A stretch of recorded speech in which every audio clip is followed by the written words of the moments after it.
À la une sur BFM TV, cette vaste prise d'otage en cours sur un site de BP dans le sud-est de l'Algérie. 2 ressortissants étrangers sont morts, dont un Britannique, disent les autorités locales.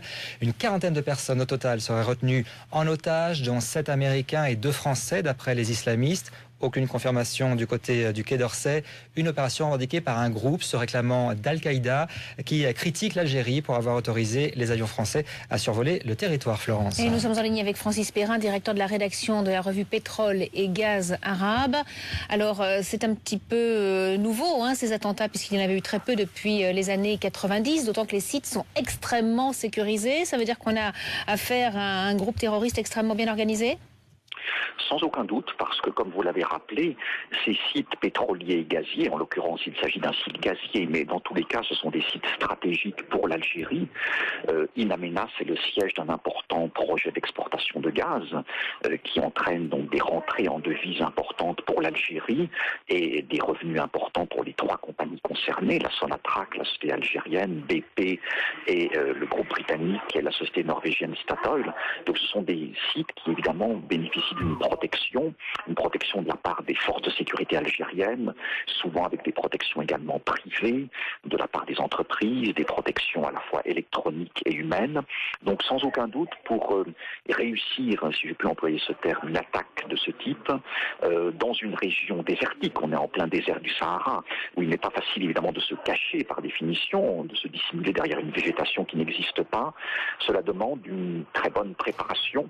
On peut se demander d'ailleurs si cette attaque est purement et simplement la réponse à ce qui se passe actuellement au Mali, ou si ce n'est pas quelque chose qui était préparé depuis un certain temps et pour lequel le Mali pourrait être un prétexte, entre guillemets, une couverture. Nous n'avons pas les éléments sur la base des faits aujourd'hui pour trancher entre les 2 hypothèses, mais je ne suis pas sûr que ce soit une attaque qui ait été préparée seulement depuis 1 ou 2 jours. Alors 41 occidentaux sont actuellement retenus en otage d'après les islamistes. Quelle est la procédure d'urgence pour les ressortissants, pour les familles?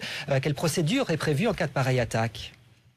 Alors nous sommes dans le domaine du pétrole et du gaz, ici en l'occurrence dans un grand projet gazier, et c'est donc une industrie internationale avec différentes compagnies, une société algérienne, la Sonatrach, un groupe britannique, BP, une compagnie norvégienne, Statoil, et donc vous avez différentes compagnies, différentes procédures, différents pays.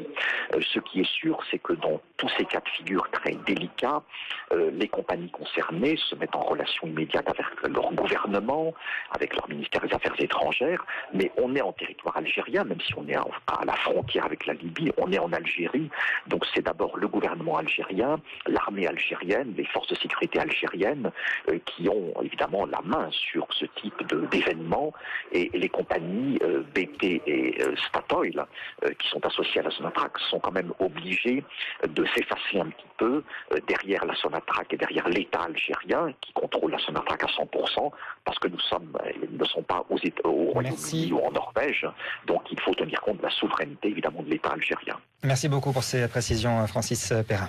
Tout de suite, on va prendre des nouvelles du temps.